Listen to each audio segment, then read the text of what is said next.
Hey guys, welcome to Pretty Killer Podcast. I am your host, Jordana, and today I have a very special guest with me. I have author Alan Shivers.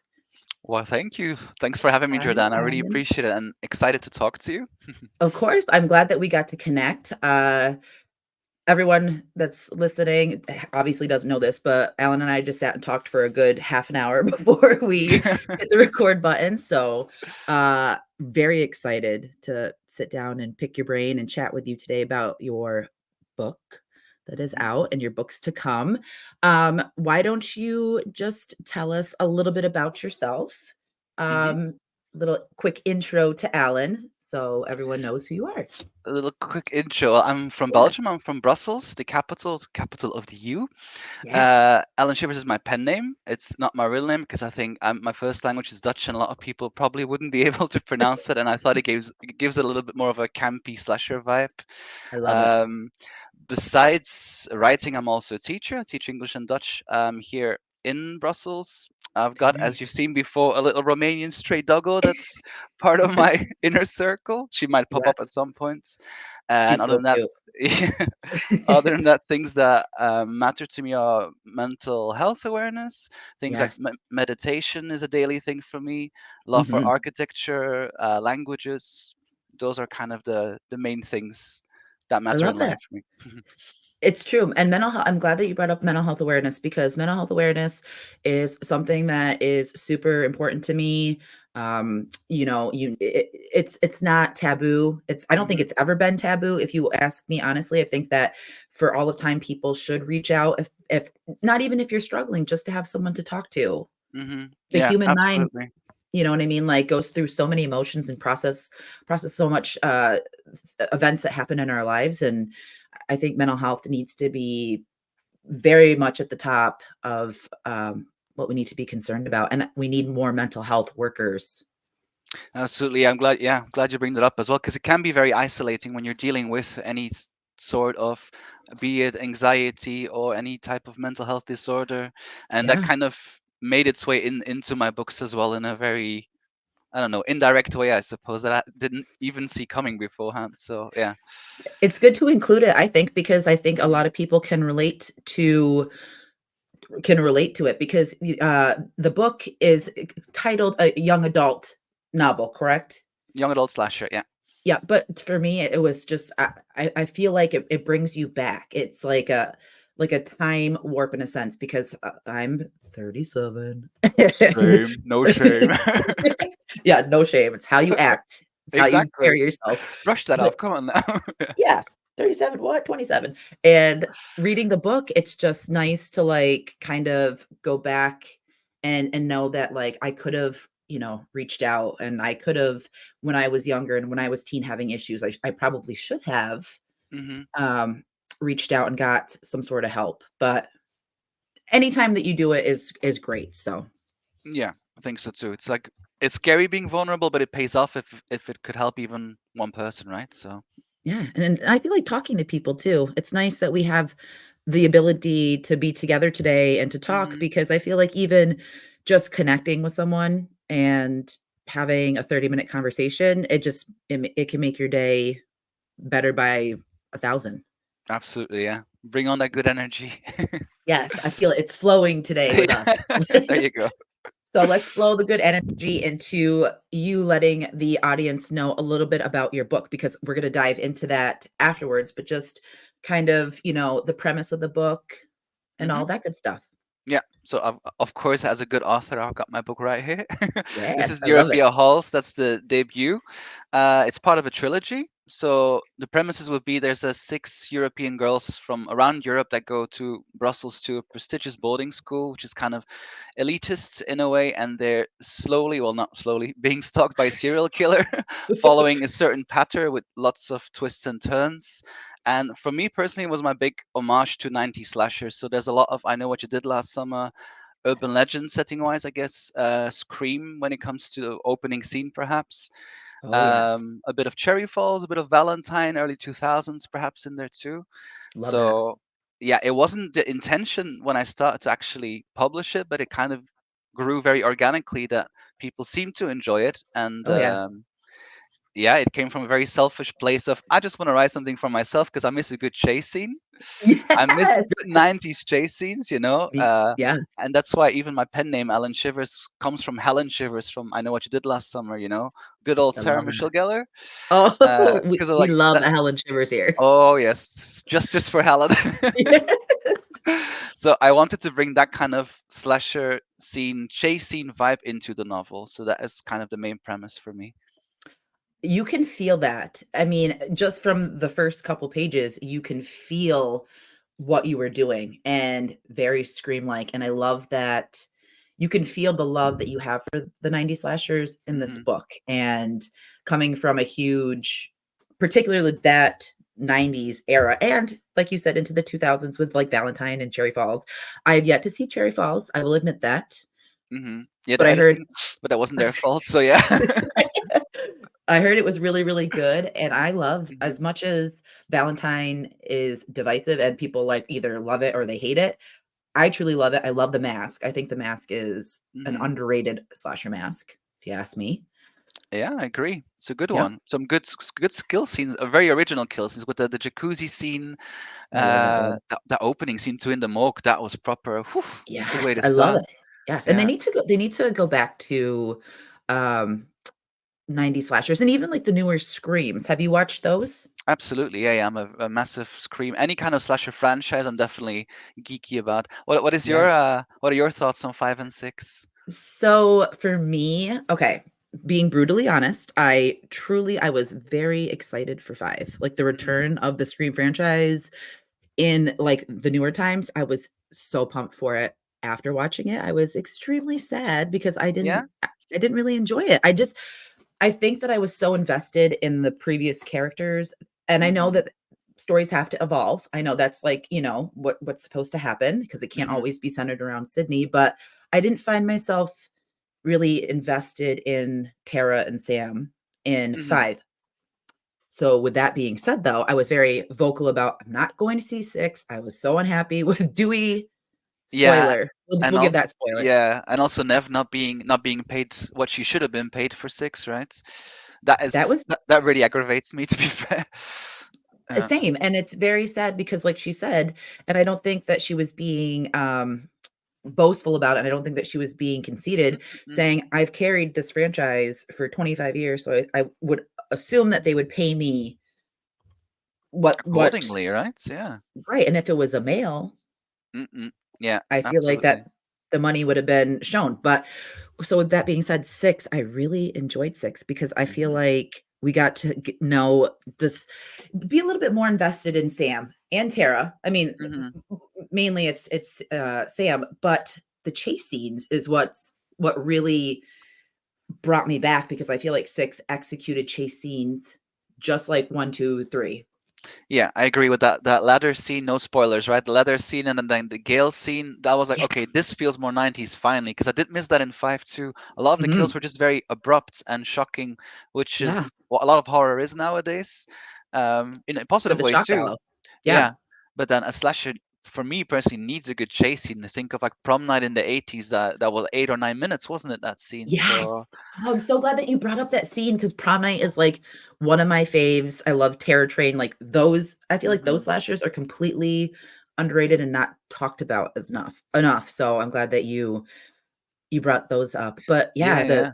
even the subway scene, I thought the camera tricks where it's the flash from the train and you see Ghostface and then all of a sudden he's not there. Oh, it, like, gave me chills because it really brought me back to, the first 3. I'm more of a trilogy girl, wink, wink, Hmm. because I think that's why I'm gonna Like my books, absolutely ha yeah, ha. I think that's why I'm gonna love I already do love the book, but to read the other ones, I think I'm gonna love it because I love a good trilogy, and for me, I think if I woulda had 1, 2, and 3 of Scream, I would have been happy. I know a lot of people like 4 and Yeah, 5 I and 6. agree. It's tricky. I guess either they could have done, but that was supposed to be a trilogy too. I heard recently. Was listening to another podcast, but Kevin Williamson was interviewed, and he said there that I don't know if you ever heard that Jill Roberts was supposed to survive Scream 4, and Oh, Scream 5 was supposed to be her being the protagonist, and us as an audience knowing she's a killer, but then nobody around her knowing it, and then there's another killer showing up, so it's her versus another killer, but then it got scrapped because it didn't do that bad at the box do that well, sorry, at the box office, right? So, Oh but that my, could have been very interesting though. I love that you just gave me that information because my mind is blown. I did not know that. I would have been there. eh, I would have been totally for that. Hmm. Yeah, very, yeah, very big, different way of looking at a slasher would, so it would have been interesting.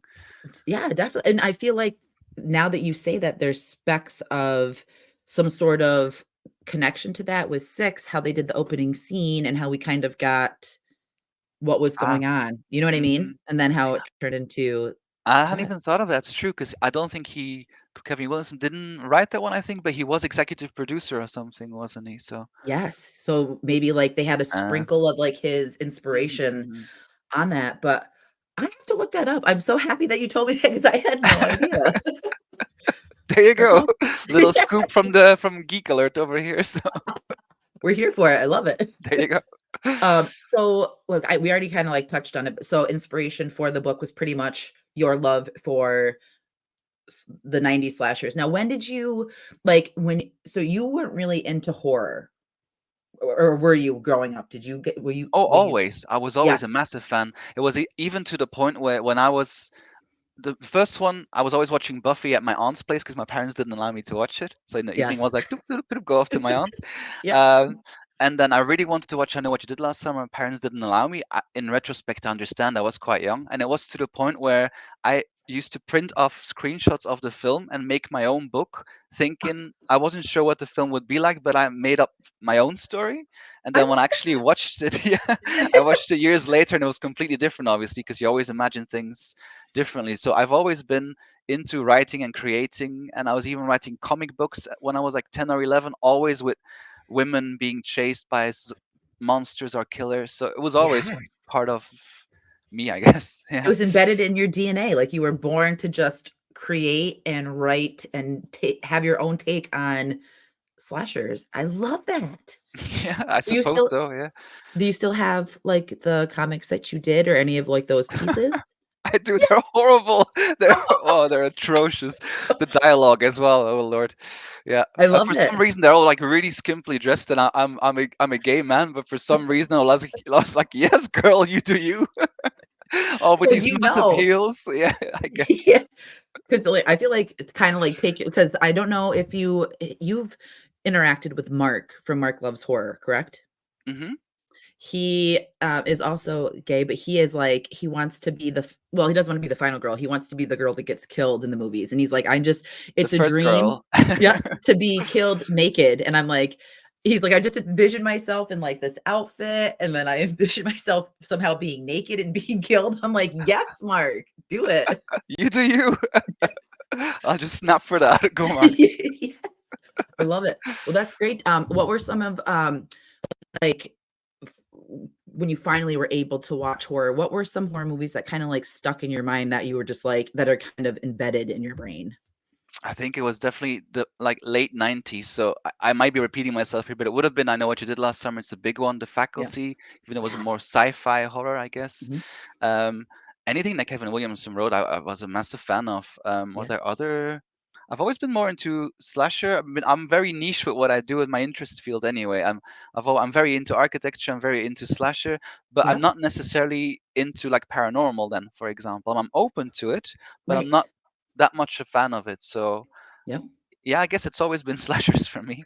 Well, now that you say that too about Architect, I definitely can feel that in the books because I remember Hmm. when they go to the dorms and they're talking about the pillars and the way that Hmm. they were describing the room. I love that because having your knowledge of Architect and, crossing that over into the books, you painted a very amazing picture of what the girls like, where the girls were living, and I loved that you paid attention to that because it's very, like, key, I guess you would say, in Hmm. movies, like, um for me, Scream 2 and having it be in Windsor with all, like, the dorms and, like, the Hmm. buildings that they were in and, like, the frat and just the attention to details of where they were. I think that really heightens when you're reading Hmm. everything Yeah. about the atmosphere. Yeah, I Um, appreciate that. Appreciate that you picked up on that. That was important to kind of make the city almost a protagonist too, if that yes, makes sense, because you need the absolutely. kind of setting to bring it to life. And I think it's a very personally a very difficult genre to write because when people think of slasher, I would say 99% things of film or movies, not necessarily books.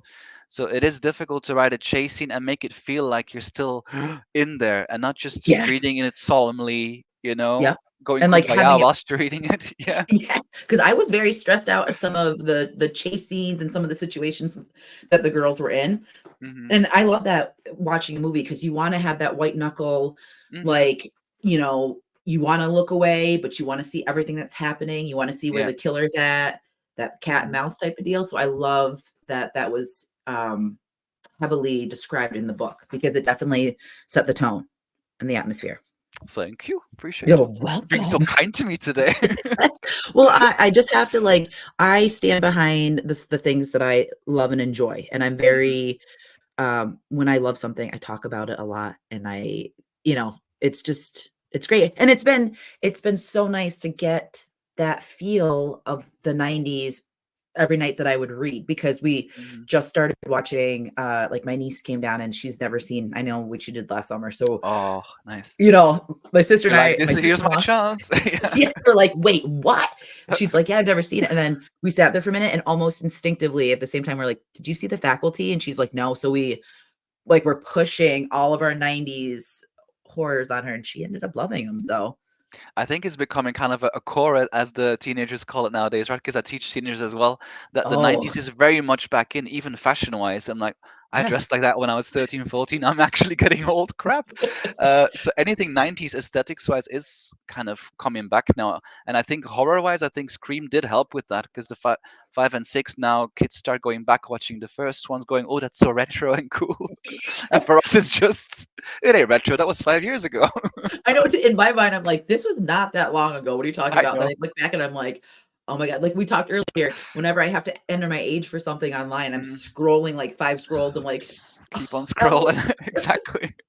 And I love that you mentioned the fashion too, because the '90s was so special to me because that's when we were, like, 13 coming into Hmm. our own, that's when we were, like, Yeah, finding ourselves, and I feel like that kind of just sticks with you, so I'm here for the '90s return because I loved everything yeah. about the '90s. I love like the loose clothes and everything. Like you could probably see like I love wearing like Love it. oversized things that just make you feel comfortable and safe within your clothing. And a lot of the Yes. stuff was really tight the last couple of years, and I love that the students now as well that I teach, they're just oversizing, and it all feels very cozy. So that's nice. Yes. It's like freedom of the body because 'cause you're right, we were so restricted to, like, crop tops and, like, the even men's fashion, I feel like it was Hmm. very restricting, and now it's Oof, just in like Europe, hello. oh, yes. I think more so than in the States. What I know personally, a lot of like Yes. skinny tights. I don't know how I still have balls, but yeah. They got lost in the pants. I know, Yes. That's seriously. how I turned gay, sorry. One day, I just wore these tight pants and I lost my balls. And then the 90s came, they released me, yeah. Anyway. I love that. So let me see.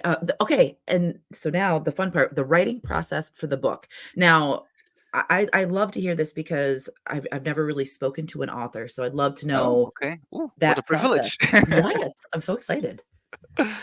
Process, okay. So it kind of started after well, I started writing because of a breakup. All of a sudden, that was a rough breakup. The pandemic Yes. was happening, and I was Mhm. like, okay, I need to do something creative for myself because I've always been writing. I studied literature at university in the past, Mhm. and it kind of started with a very, very rough draft, just going la la la la. Over the years, Yeah. I've always had these different scenes in my head of a good chase scene here, a good chase scene there. I thought, oh, wouldn't it be fun if there's a killer that enters a dorm room where everyone's it's one of the scenes without giving too much away, and then Yes. kind of piecing all of that together. Then I let a couple of my friends read it. I think it was pretty shit the first draft, if we're being very honest, because I didn't have any prior experience of writing a full novel. But then Yeah. uh, one of my best friends is a very well-known, and she's doing very well for herself, author. And then Good. she helped me a lot with like feedback. Then I got a proofreader, editor. The beta readers come in for second opinions. So there's a lot of different layers to Mhm. writing, Yeah. and it took me about a year, the first one, all in all. That's awesome to know, like, not, like, obviously from a heartbreak experience, but that's nice that you Awesome plug to know. Yeah. That's so great that, So like, glad you're your sad. relationship I was no, just kidding. It's No, no, horrible, I and know. breakups are, like, earth-shattering. They're devastating because 'cause you're with someone for whatever period. It doesn't matter how long. It's Many years, yeah. yeah, Uh-huh. it's just it's that, but it's nice to have that spark your creative process to birth something so beautiful as your book, because it's just like you can feel the love that you have for the slashers, for like every little detail in this book, you can feel that you homed in on it, and I love that. So, with something bad comes something good, and I'm glad that it was this. Yeah, I agree. It has been cathartic in a way, and also kind of learning that not everything I do has to be bad. Because I used to be very, very tough on myself and very Mhm. self-critical and not very not arrogant, but as in like I just didn't think I was worthy, kind of not for like a pity party, but just being real with you. And Yeah. through the process, and then slowly getting reviews in from people, and the vast majority being very positive, it made me feel a bit more like maybe I'm not so shitty at some of the stuff I do. And it's a really like nice feeling to feel that people appreciate what you do. So that's yeah, it's a lovely feedback to get. Absolutely, and I'm pulling up because we were talking about Goodreads, like, the reviews are, like, 4.21 out of 5. So, I think for a first-time author, for you Yeah, doing debut. that, that's pretty amazing because, like, if I were you, I'd be like, "I'm striving for, like, 2 to 3 stars." You know what I mean? Like, going in Yeah. with low expectations, and I that's was, amazing. absolutely. Yeah. Yeah. And I also think horror itself, as you know, for films as well, a lot of the times if you look on IMDb, they're rated very poorly within the genre. I think a lot of people have prejudice towards it. I think the good Me thing with too. readers is the readers go usually go in more specific niche wise. So Mhm. anyone that picks up the book would, I presume, have an interest in slashers or horror to start with. Absolutely. Um, yeah, but even then, I was thinking anything 3 or more stars, I'd be very, and I still be very happy with it. And even if there's like a 2-star review or whatever, yeah, that's fine. People are allowed to have their opinion, right? Yeah. I mean, I'm not going to be everyone's cup of tea as a person either, so it's fine. Exactly, and Uh, it's good that you are, because I feel like you're the type of person that would look at a two-star review and just, like, gather what was said and kind of, like, mm, take that into not even consideration, but just think about that when you start writing the next time, because I don't know if you're like me, but constructive criticism, it never I mean, before when I was younger, yeah, it upset me because, like you said, I'm yeah. thinking, "I can't what are you talking about? Everything I do is fine. It's great." But then you look back and you're like, "Oh, you didn't really do too great at whatever it was." But now constructive criticism, I love it. I want to know what I need to work on. I need to Mhm. know what I need to do to be better at my craft, because that's ideally what we're doing. Yeah, yeah, it's a good way to grow, isn't it? As long as you're open to it. And I think it would be arrogant for you or for me to just think, oh, we're perfect at what we do. You can't grow that way anymore. So, Exactly. It's, yeah. it's nice to have that. But I was reading it, and I'm going to put my review. Of course, I'm going to be a little bit biased, but still, like, I'm going to honestly put what I love about it, because Excuse me. I saw a lot of people like, writing the same thing about how the pace was great, the kill scenes, just everything, and that's what I love. I grew up on, and that was my next question for you too. So I guess I'll ask you before we dive into that. Did you read, like, horror novels growing up? Like, I anything like always that? I always read a lot, but actually, to be very honest with you, reading was usually anything that was very dramatic and about real life. It Mhm. was never horror. And I Yep. think it was just this idea when I started writing, I very much had a film, a movie in my head. So I only started really getting into reading horror when I started writing my own, also to kind of see how do other people manage chase scenes, how do they deal with different POVs, Yeah. how can you not say she screamed 50 times, or you know that you have good kind of synonyms, or you don't want to be too repetitive. So Yes. I never used to be in the sorry, the reading of horrors that much. It was always film. But I'm learning now, and I'm getting to know a lot of lovely, lovely like slasher authors, like Sarah Jules, Emerald O'Brien. Those two you should definitely look up. I'll send you the links to those, to the Please. lovely people, and they've supported me a lot. They have way more knowledge than I do. Mhm. So it's nice to form like a little slasher community slowly but surely. Yeah. Absolutely, and it's nice that they're sharing and they're not gatekeeping and they're being super helpful, because I think that they would want someone else who's a slasher style writer to, Hmm. like, be welcomed and to give as much helpful tips as they can. And Hmm. it's nice when you see that, because, like, when I started the podcast, and it's I feel like our starting of our projects were similar. Not so much the breakup, which I'm sorry about, but I was gonna say, the I hope not to break up either, but yeah.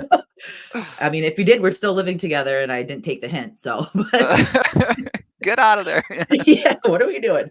But during the pandemic, it was just very isolating and I wanted to connect with people. So that's when I did the podcast and I had zero clues, zero knowledge of what entailed a podcast. I just thought you would just sit and talk. I didn't realize that there was so much more to it, as Mhm, mhm. however that sounds. But so many people were very helpful and they gave tips like use this app, do this, you know what I mean? And very welcoming. I thought it was going to be the complete opposite, but That's nice to feel, yeah. For you, the pandemic, was it like a way of you wanted to push creativity into your life, or what? yes. And I Mhm, feel like it was just being confined to one space. Like, granted, we just moved, we relocated, so it was nice to be home with my family. Like, I thought that was kind of a cool, not a cool thing because the pandemic was very traumatic and, still feeling the waves of the pandemic now. absolutely, yeah.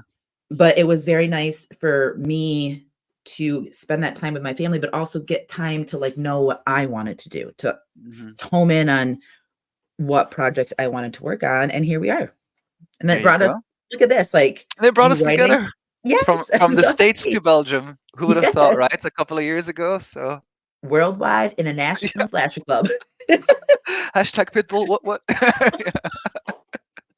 Oh my god, so funny you say that. My husband, he went to a Pitbull concert because he's not really like into Pitbull. He went into a Pitbull concert and I tagged Pitbull and Pitbull put him on his story on Instagram, how he No shares way. people. And I go, honey, you're on Pitbull's Instagram on his story. He's like, oh my god.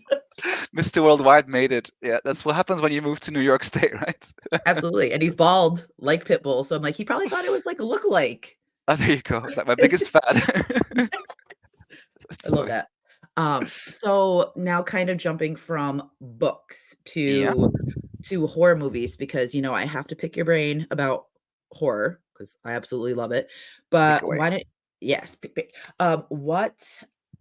What chase scenes, like give me your top 3 chase scenes that you would say Ooh, that like yes, because it's very difficult to pick 3 rough and I don't mean one. to put you on the spot. No, no, that's fine. I remember I made a video of my top 10 or 15 chase scenes on Instagram recently. So I don't know if you I did. uh But just in for me, case anyone else didn't see it, I'd love to they probably would love to know what your top 3 are.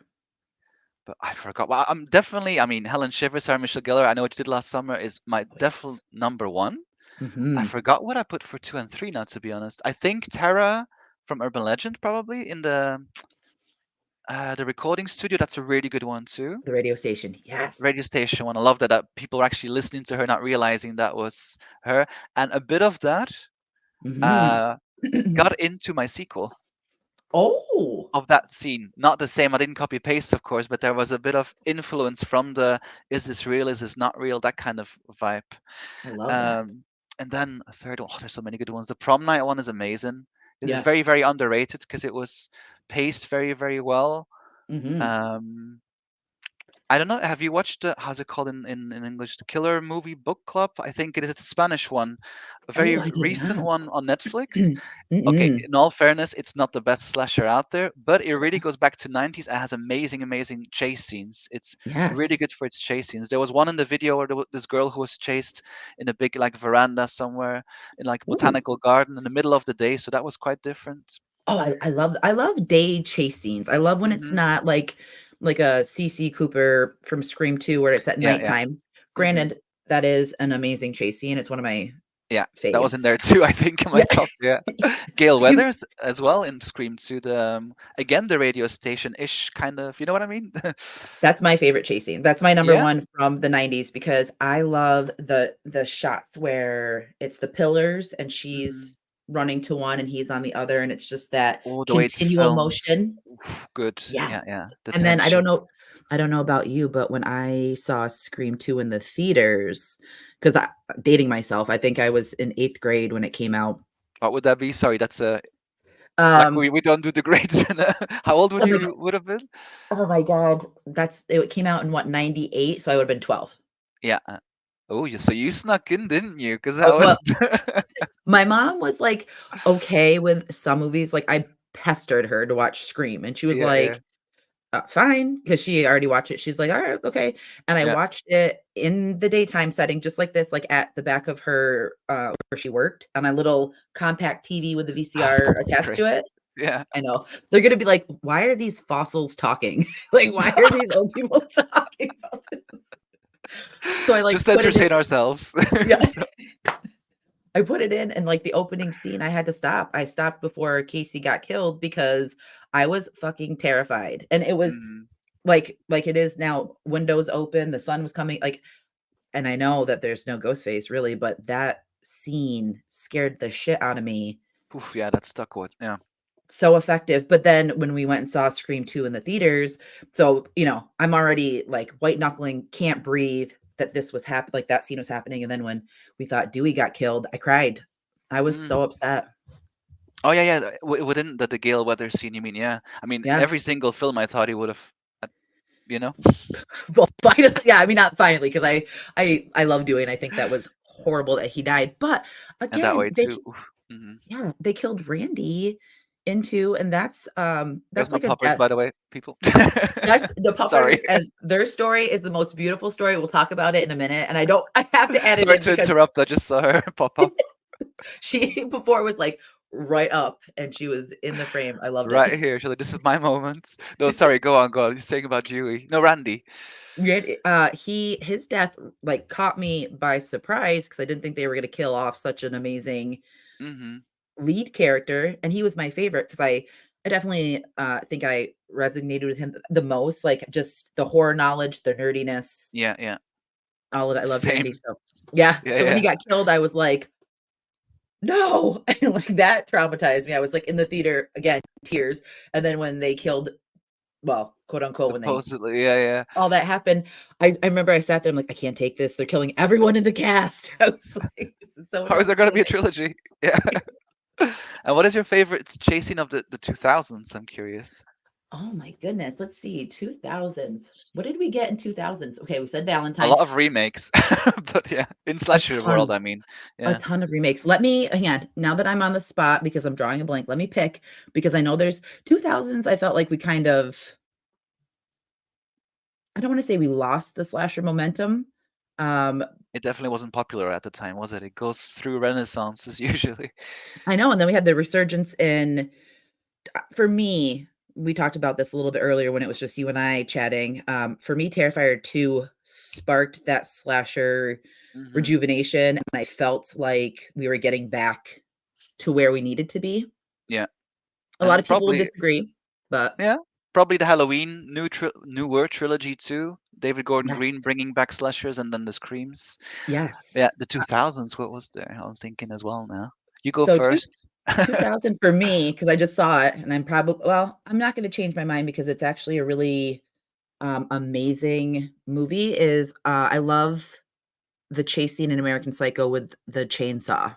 Oh, good pick. Yeah, yeah. Like, that Uh-huh. whole part and him just standing at the top of the stairs naked, screaming with blood all over him. It's like, "This is great." Yeah, pretty full on. That's true. Kind of went back to 70s, 80s style almost. But it was finally okay to have nudity again. Well, in Europe there was always nudity. That was just an American purist thing, I think. But I know, and it's like, you know what? We show girls' boobs all the time in horror. Let's see some penis. Like, I'd let's see love to some see Christian dingling. Bale's, yeah, I wanna see Exactly. Christian Bale's penis. He's Don't hot in we American all? Psycho. I was like, "Hello." Like, I know that you're completely crazy, but Patrick Bateman, hit me up. The actor hit us up, not the actual Yeah. character. Thank you. Please, Come again. don't, nothing to do with that. But what about you? What would be your favorite from 2000s? I don't know if this is 2000 or 2010s, but your next I really appreciated. We'll rope it, I think it is 2010s-ish, but we're gonna rope Ah, that in. Oh, you know what I just saw as I'm scrolling? Um, My Bloody Valentine, the remake, was out in the oh, 2000s. there's some good scenes in there too that made it even into my top 10 video. I remember now those two girls in the supermarket. Yes, that was a That really was good very chase good. scene. Yeah, yeah, that's I good too. appreciate that remake. I loved the original though, Hmm. very much, 'cause I'm a '90s girl, but I'm also such an '80s girl. Like, even past the point of slashers, I love, like, The Thing and An Hmm. American Werewolf in London, and Yeah, all yeah. of those movies are just chef's kiss, like, top tier for me. Yeah, absolutely. There's some really good ones there. And I Yep. love when the original Bloody Valentine, this kind of trope I love in general of not the final girl, not the first girl, but the best friend of the final girl. And I Yes. feel in My Bloody Valentine, the original, there was a fully fledged three-dimensional character in the best friend too. And that's Absolutely. something I love seeing in slashers when there's strong female friendships and female leads. So that's a good Yes. one too. Sometimes I would prefer like a solid friendship than like the girl with the boyfriend. You know what I mean? Like that Hmm. camaraderie and having that like tightness. Hmm. Um, I'm here for it. I love it. Yeah, same. I wanted that in my book as well. It's not really about relationships as much. You've read it. It's more about Mhm. friendships, right? And how tight knit you could be and how much you can trust within a group. And I didn't want to focus as much on the "you have sex, you die" aspect Yeah. of the 70s, 80s, but rather knowing the tropes and the meta-ness being more important than the sexuality, I guess. Yeah, because I think it's so easy to do sexuality in a movie. I think it's so easy to stage a sex scene and then have the killer be waiting Hmm. in the darkness and to kill them. But the way that you develop the friendships and the way that you can feel the pain throughout and you can feel the camaraderie, but you can also feel a sense of questioning. Hmm. Hmm. Because trust is so easy. It's so easy to like meet someone and be like, hey, we're going to be friends. I'm going to Yeah. invite you into my life. We're going to know so much about each other, but like to what extent? Like, do we know Hmm. what someone's fully capable? Do you know what I mean? Like that whole, The undertone. Yeah, yeah. There's something creepy about that. I'm a good yes. one, I swear. I just write horrific things. I'm not a horrific person. You know, my grandmother, God rest her soul, I love her so much and I miss her, but she knew how much I loved horror. And one day she like was being super serious. She grabs me, she's like, Jordana, are you okay? Like, do you need to go talk to someone? I'm like, what are you talking about? She's like, you just how much you love horror movies. I'm like, I am like the nicest person. Like, could never, like, what are you even talking about? It's just, you know, Yeah, it's a shame. I think a lot of people that don't are not into horror, it is still very like a niche thing, can be yeah, very condescending or prejudiced towards the genre. Where I think we've talked about this before recording that the horror community in general can be is very kind and supportive.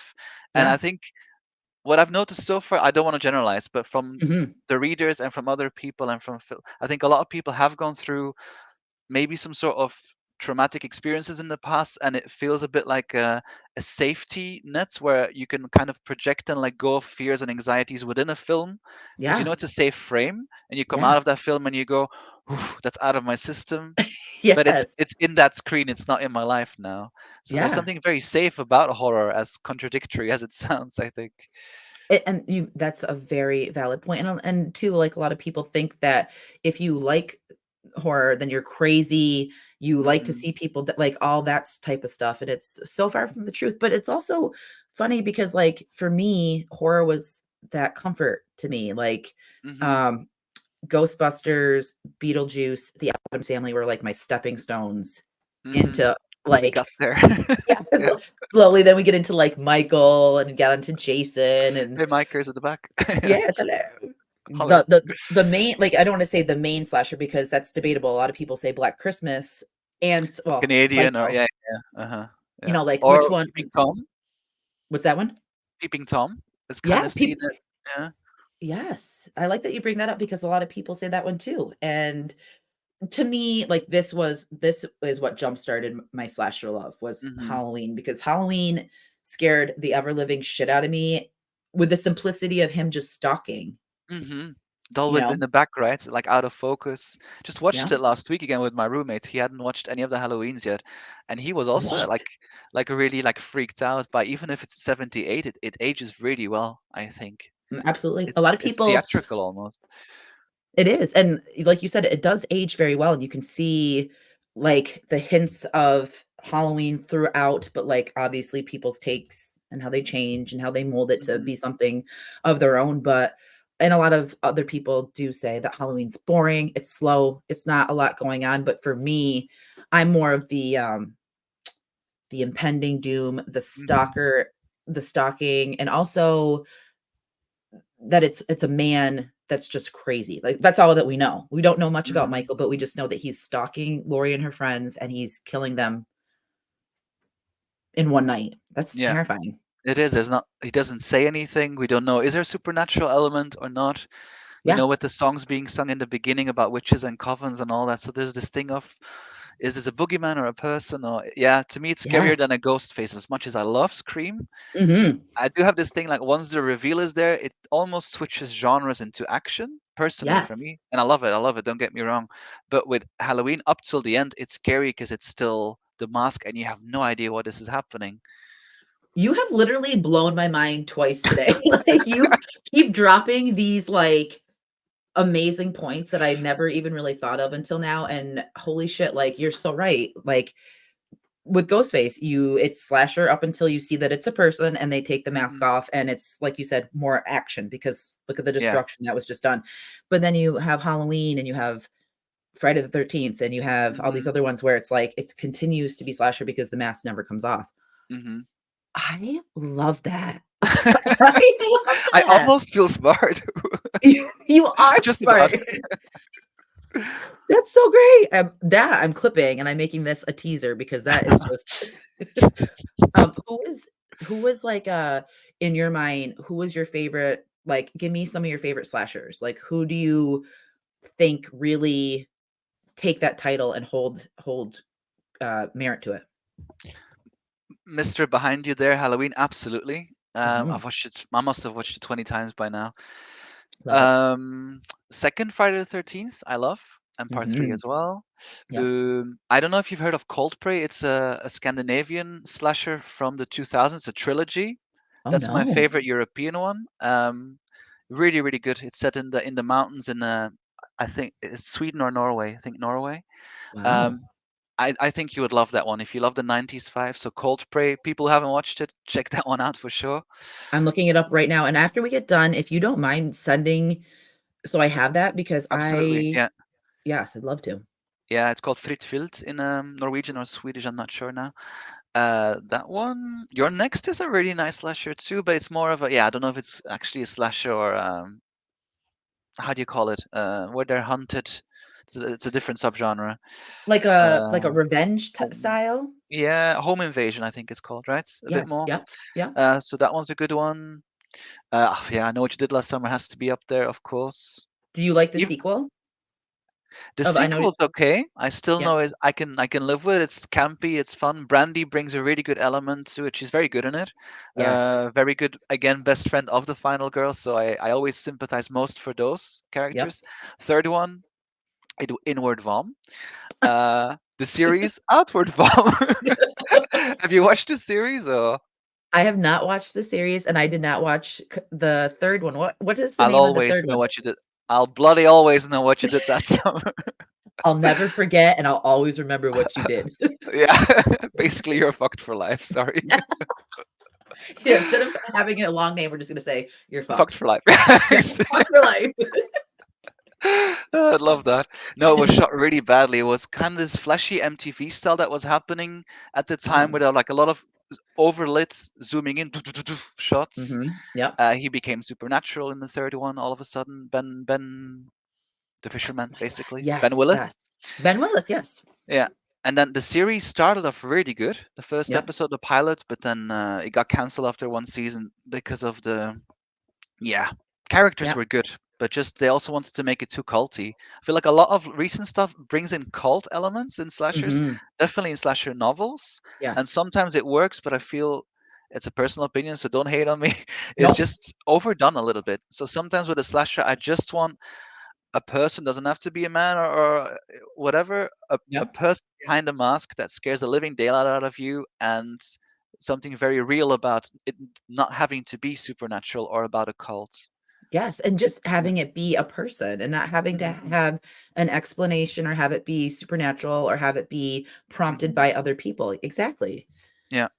Have you seen The Collector? No, I have heard of that one. I've seen a trailer of that. Was it a good one?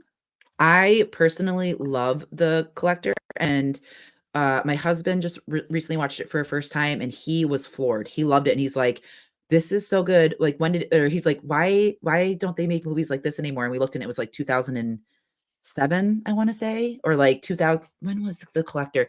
In a period where movies were actually good. And I'm not trying to be rude by saying that, but Yeah, like, you're not just saying we sound old saying that. No, exactly. But there was like a lull where the horror was just missing for me. And I know, like you just said, I'm with you. Hmm. I'm not speaking like for everyone by saying that because I know a lot of people loved the in-betweens, but I just kind of fell into a horror lull where I'm just like, I don't really like anything Mm. that's coming out, you know? I think it was this era of The Conjuring where there was so much paranormal at the same time that I love The Conjuring, the original, because it was Yeah. original. But then there were Yeah. like 50, 60 films that felt exactly like The Conjuring. And I was a bit like, oh, bring us some 90s vibes. But I guess that's what we Yeah. grew up with too. So, Exactly, but, like, with The Conjuring 2, you said it perfectly, like, the first one was great, second one, I actually kind mhm, of enjoyed, but then you got to meet these, like, different characters that they brought in, and then it sparked, like, a Marvel type setting where we got the Nun, mhm, Annabelle, and we mhm, got all these characters, but for me, I felt like if you're going to do spin-off characters and you want it to be effective like The Conjuring, you have to make them scary, not like basic generic PG-13 horror that we see where it's a couple of the same jump scares that you know are gonna happen, mhm. Yeah, true. Not many and kills then usually. not many kills, and very just, like, lackluster of a build-up, timing, all of that, like, I don't know, I wasn't a fan of Mhm, any of the Annabelle or Nun mhm. movies. I think we have similar taste. Yeah, I did appreciate last year's The Boogeyman. I That did was too. that was because it is a little bit. It's still paranormal and everything, but there was something about the build up and the tension that was really original. I thought. I loved it, and a Yeah. lot of people hated on it, and I personally didn't see the hate for it because I thought there was quite a few jump scares too. Because I remember I was drinking Oof. wine that night and I was like, Yeah. trying not to spill my wine all over the place, but, like, watch it Yeah, with without that covering the my eyes. light. Hmm. Yeah, there's some Yeah, really good scenes in there, and I love that the fact that they brought trauma in again too, because it's such a big part of horror. I think so. it is. Trauma, I feel like when it's a story that not that you can, like, relate to, but you can feel that it's, like, a thing that happened. You know what I mean? Like, I respond positively to trauma in movies because I feel like we've all dealt with some sort of trauma in our life. You know what I Yeah. mean? Hmm. And with Boogeyman, I thought it was not overly done. It wasn't in your face. It was just like the subtleties of it, knowing what was going on, and then effectively having visually good scares and the way that it was shot. I really enjoyed Boogeyman. Hmm. Same. Yeah, Definitely. look at that. Similar style. Need to have a movie night, like a Uh, virtual one. we do. I think that would be so much fun. Yeah. International movie night. National movie night, that'd be fun. Yeah. Yes, we should look into that. Let Um, so killer reveals though, and I know that we talked about that, but like, what was the killer reveal that completely caught you off guard and made you like think, I was way off? mm, mm, mm. This is gonna sound obnoxious, but usually I figure it out. Re- I I I get that. No, there's people that are just like they'll watch it and then Yeah, they'll I've say never it. had even with Scream, Hmm. but not from the beginning. I don't want to sound arrogant and go like, "Oh, I knew from the first scene." No, but by the time they have the reveal, I don't think I've ever been like gasp. Maybe Yep. Scream 2 with Billy Loomis's mother. I knew it Yes. was gonna be the journalist, the reporter, because she's like, why would they keep showing little clips with her and Gail together if they don't do anything with the character, you know? Exactly. Hmm. But then I didn't know it was gonna be Billy's mother. To be fair, I mean, yeah, who would have known? But Do you remember like the first time when I remember like, but I just want to know if you felt the same way when Mickey was talking about everything and then the door opened and Gail walked out? ah, Remember when she walks out and then she shakes her head because that Sydney's it's like, not me. Hmm. Yeah, Gail. Because I was like, oh, that bitch. I was yeah, like, because I always like, I had a love hate for Gail because, of course, she's written to be the bitch, but like have, tough you know, cookie with a heart. Yeah. yes, because of course Dewey fell in love with her. But when she walked out, I was like, I knew it. I obviously didn't. And then when, Billy's mom walked out and you had to wait for that, I was just kind of like, oh I love that they did Yeah. that.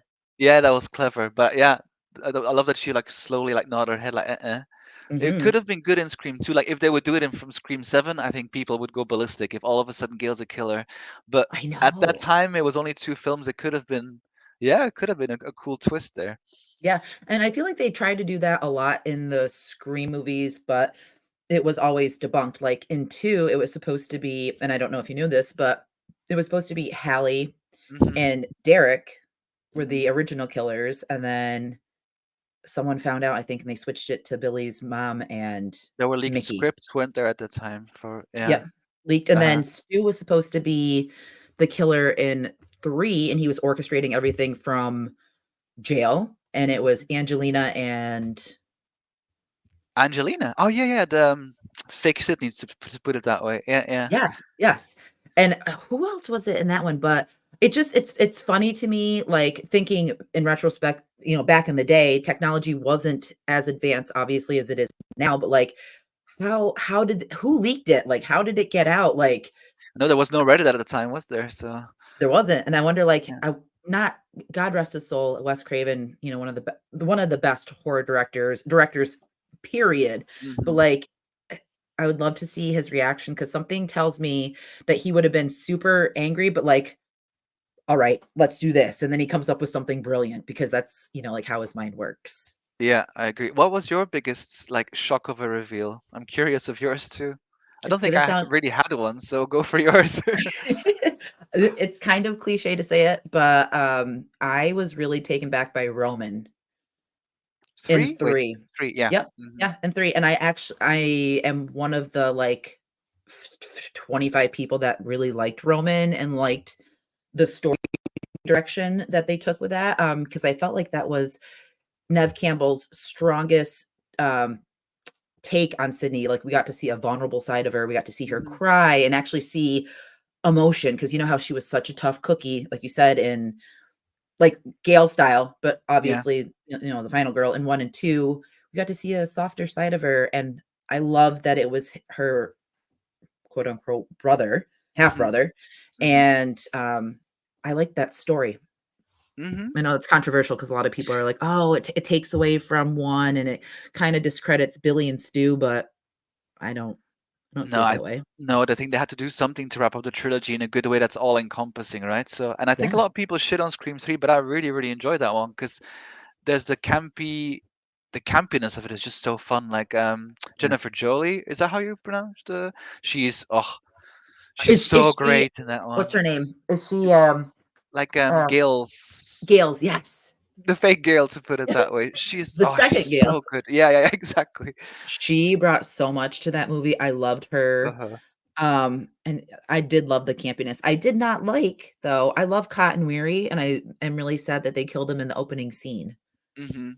It wasn't the most, yeah, maybe the most dramatic opening scene, to be fair, a bit standard, but Jennifer Jolie's kill scene, that was my favorite moment in 3 with the one-way screen mirrors. Yes. I And love Dewey's that. shooting it as Yeah, she's, you go like, like, screaming. no, start the other side. She's like, But you can't kill me. I'm the killer in this one." I And know. then he stabs her and she falls out the window. I was like, "That's They've done great." that a couple of times in Scream 4. There's this guy that says, "You can't kill me. I'm gay. I'm gay. If that helps." Remember, like the one who was recording. So, I do remember that.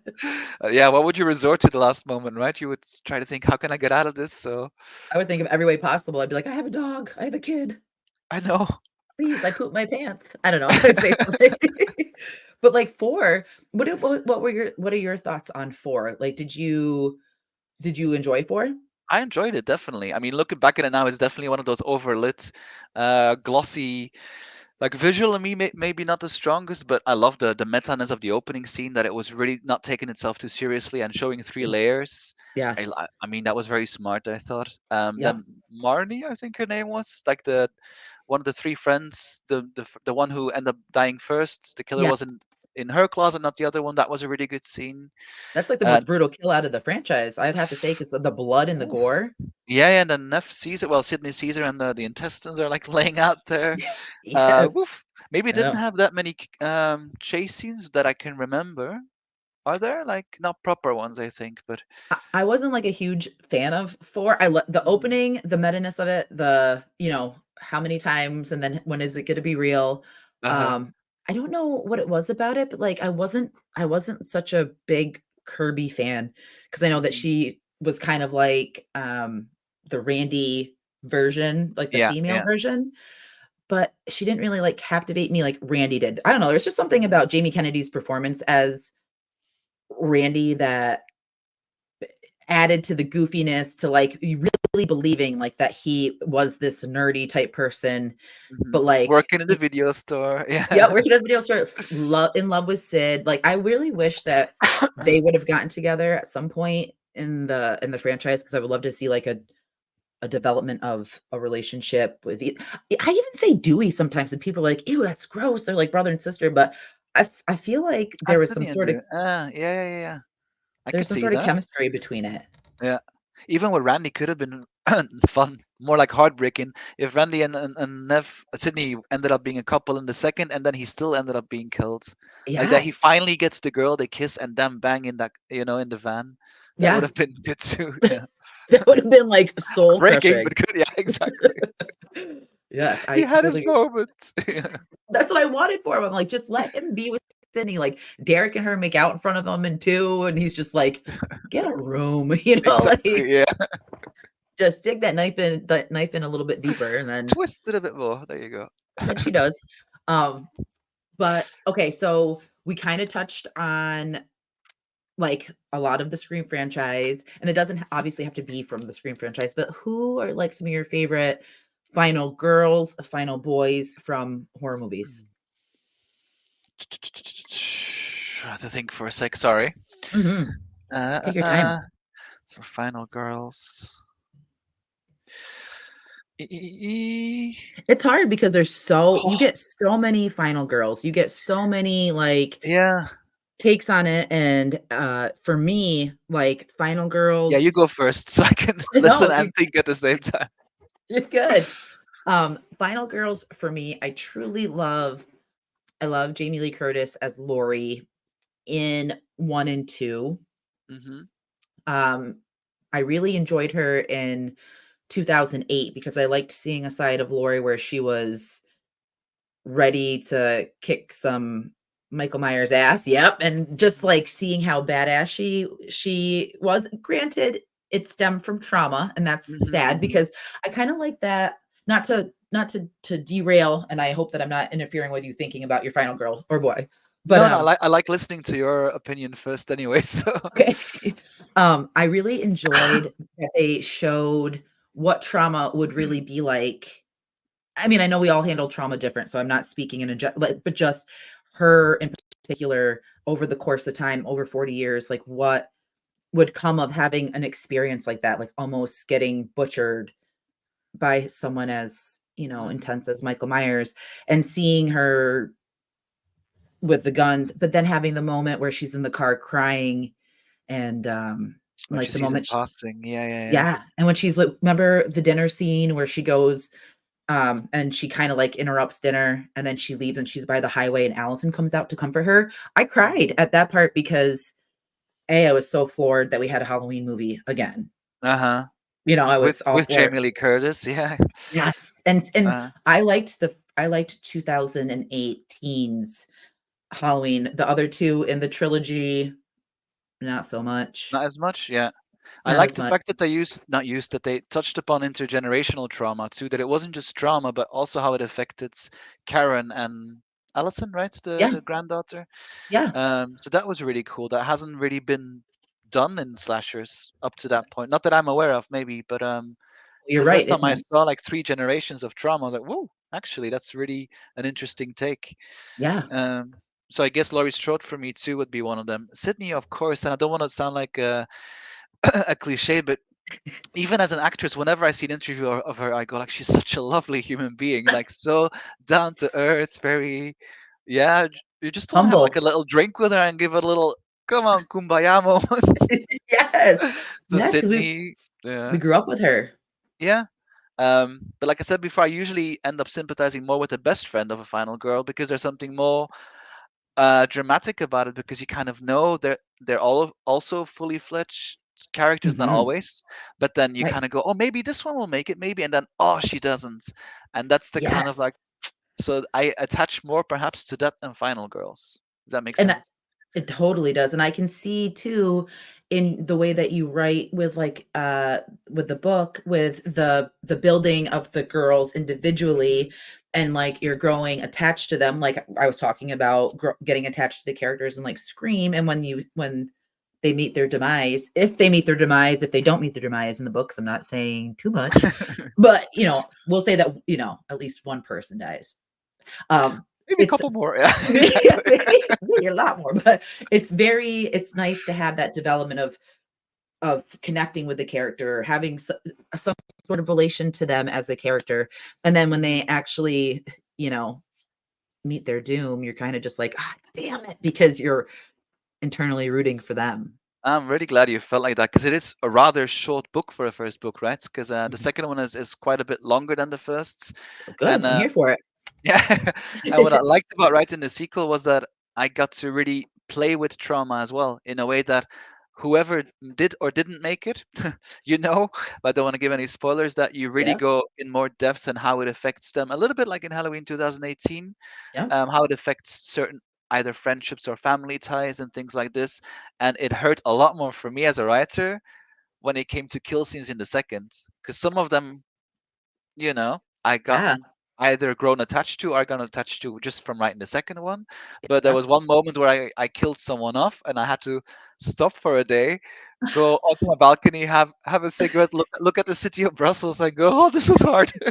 And then the day after continue. Very, very melodramatic, I admit. But I love that though that you 'cause it shows that it's coming from, your heart. It's coming from, mhm, like, something, deep down inside of you, and you're creating, characters, and you're creating this story, and then having to it's like you don't want to, you know what I mean? Like, it's when you're mhm, watching a movie, you're like, "Oh, I know that this is gonna happen, and I want it to stop." So, someone made an analogy like a football game that that the team's already lost, and you watch it, and you're just thinking, like, they might turn around. uh-huh. Might not happen, and then, obviously, the end is Paw, paw, paw. art. Yeah, Exactly. but I love that you had that confliction Mm. with your characters, but now I'm even more stoked to read the second one, which comes out tomorrow. It does indeed. Yeah, it's woof. It's a That's bit. so It's always a exciting. nerve-wracking time. It's exciting and it's terrifying because I think it is more difficult to promote a sequel in case people haven't read the first one, you know. So I kind of Right. always have to go back to the first to make sure that people give the second a chance. Or Yep. yeah, and I'm writing the third one as we speak now. So That's so exciting. yeah, it's all mapped out. Yep. I You think I have know a which direction you're gonna go in? I did from the first book already. Not 100%, but I kind Yeah, of knew about the very big twists that are coming. love it. Um, and the scenes and everything like that, and the setting. I got 26 pages like fully written. I got everything Wow. fully mapped out. But I'm Yep. already feeling a bit like heavy-hearted Mhm. because I'm like after this trilogy, it's like my first, I guess, big project as an author that's going to be finished. Yeah. And what do I do with myself afterwards? Now, you say that, are you gonna take, like, some time to kinda give yourself, like, a breather so you don't have to, like, feel like you're not and I'm not meaning, like but, like, pushed to produce, like, you have to like, Uh-huh. your sequel's out tomorrow, and then you have to write the 3rd one. Do you Mhm. think you're gonna take some time and, like, kind of just absorb life, and then are you gonna get back into it? Good question. I know that I kind of saw this as my year of writing, as obnoxious as that may sound, because I just started out last year. That this Mhm. year I really want to try and produce as not as much, but as good as I can, as in like Yes. quality wise. Mhm. Quality is more important than quantity, but I definitely want to have. I would like to have 5 books out by the end of the year in total. That would be the idea. And I already have ideas for what I'm writing after the trilogy, just Oh, ideas. But yep. after the recording, I'll give you a little scoop. Yes, yes. That's um, so but exciting. I'll need a little bit of time to digest it. And of course, I'm an Mhm. independent author, so that means all the promo and stuff I do myself. Yes. So I'm rebranding currently. So there's new covers coming. Once the third one is out, there'll be like a limited edition box set, things like that. So all of that stuff takes a lot of work and time too. So That just got me so excited. That's what I need to get for Roz. I need to get the limited box set so I can own my own Alan Shivers box set, and then I'm gonna keep that forever because that's amazing. That's oh, so exciting. Yeah, yeah. I mean, I love the stuff around it in a way is really fun, like talking to you and connecting to people. Yeah. It's just actually almost more time absorbing sounds negative, but it takes more time than the actual writing process sometimes. And I'm so new at it that I'm sure that seasoned authors will go like, "Well, duh, Alan." But for me, I just kind of figured, "Oh, I've written the novel now. Fly, you little bird." But if you Yeah. just go fly and you're independent author, it will just crash and burn. So Yeah. I have to constantly Be promoting it and up to the point where I'm sometimes sick of my own posts on TikTok where I go, God, what else could I say about this? Please just no, read it. Yeah, you just want to make a post that says, "Just read it." Come on, like for fuck's sake, read it. just fucking do it. I Well, poured my heart and soul into it, but yeah. I would love like I didn't realize, and that just shows how little I know about authors and the process and like being independent. I mean, I guess it's kind of like an independent artist in a sense, Hmm. like a music artist. And one of my favorite artists, I don't know if you've ever heard of her, but her name is Queen Herbie. No, sorry. No, it's okay. She was in a really popular, like, small duo with her husband, but they had, like, a breakout single, and they got signed to, like, a really big record label, LA Reid over here, and Oh, that's, yeah, yeah, like yeah. yeah, that's, I like, even know that, yeah.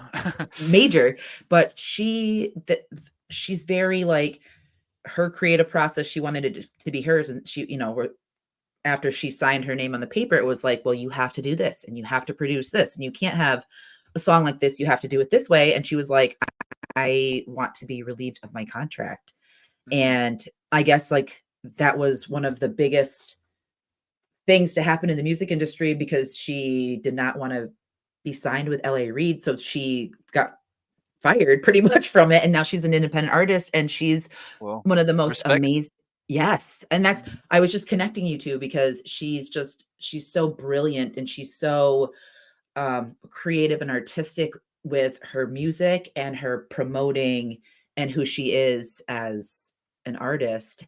Mhm. And I respect that. I respect that you're doing it all on your own and you're promoting and you're putting so much into it. So shout out to independent artists everywhere and show them Absolutely. love. Thank you. Yeah, yeah. There's a lot of stuff that goes on behind the scenes, like in many, many jobs. I'm not saying that it's worse than others or anything, but yeah, it's tiny, tiny fragments that you see as, like even like yeah, legal paperwork and everything. You have to have a Mhm. different statute and a different type of contracts that you set up yourself and all those things. You're your own Wow, accountant all of a sudden too, you know? So that's there's crazy. yeah, a lot of stuff that I had to learn over the last couple of months, and Yeah. what works, what doesn't work, mostly what doesn't. Oops.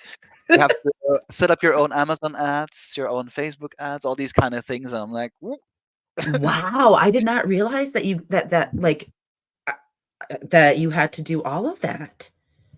Yeah, I mean, unless you're signed, of course, with yeah, if you're independent, yes, you do have to do everything on your own. I just get help. I get an editor, I get a proofreader, and then the graphic designer for the covers. But Yep. everything else is just yeah, just me. So Well, I'm telling you this, and I know this sounds extremely I don't know if I want to say the weird, but anything to help you. Like if you want me, I would like promote the shit out of this book and I will show thank you, so thank you. much love and help because you're such a like just from knowing you from the 10 o'clock start time that we started, I think that you're great. I think that you just Likewise.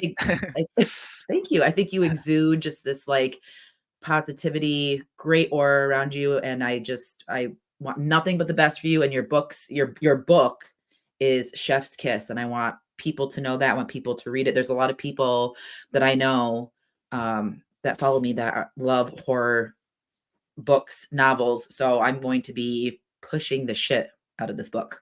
Well, please do. And I really Yes. appreciate that. Thank you. Because, yeah, it is very difficult. Even I'm not American, I'm not from the UK, I'm from Belgium, tiny, tiny country. So Mhm. it's very difficult to get your name out there if you're new and there's such a saturation, oversaturation of so many talented authors out there. And then if you're new, oof, yeah, it is Yeah. tricky.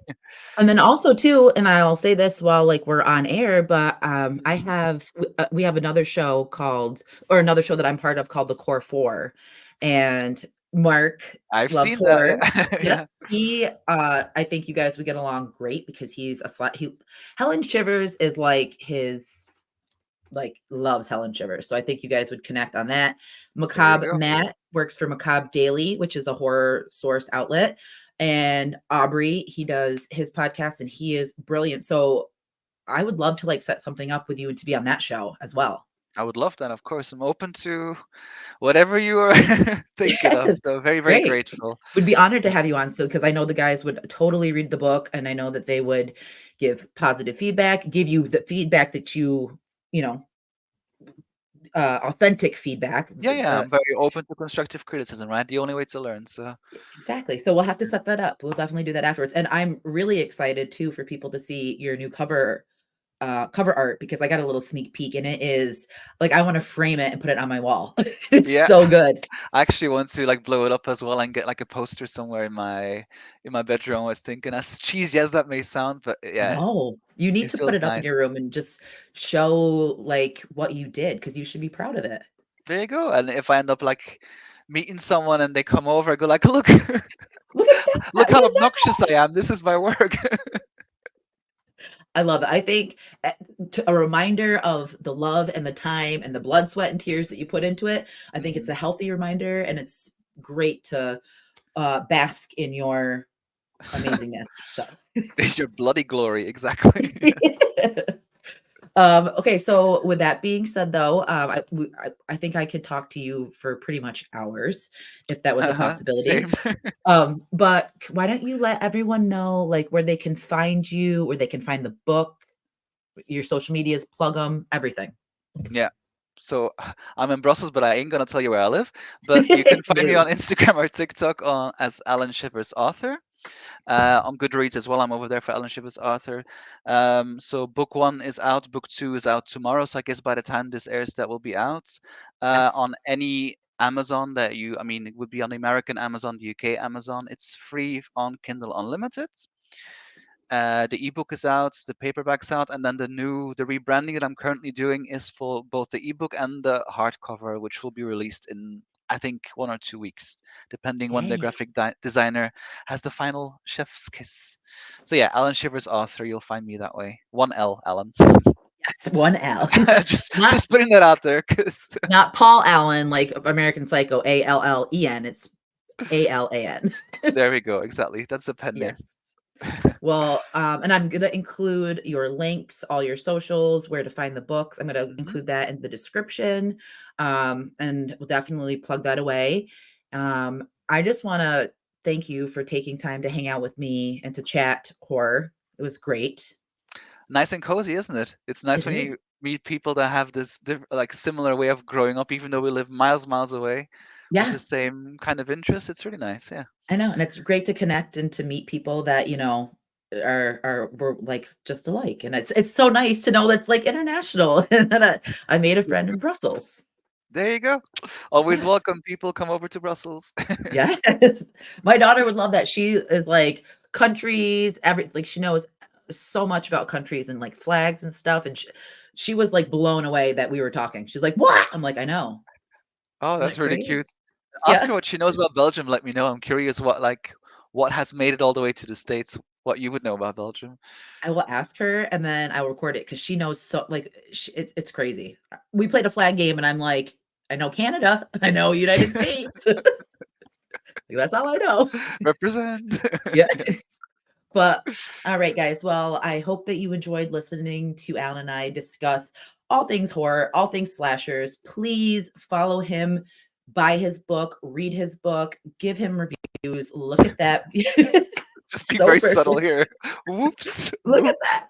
They're so beautiful. And I'm telling you what, the new cover artwork is even more stunning, if you can believe it. So grab your copies, spread the word to your friends, let everyone know. I will start reading. That's a great thing knowing that I'm going to have another book to read throughout the weekend into the coming weeks. I'm so excited about that. But um, thank you guys for tuning in. Make sure that you are liking and subscribing, and we will see you next time. Thank you very much, everyone, for tuning in, and Yes. thanks, Jordana. You're See very ya. welcome, Alan. Bye. Bye.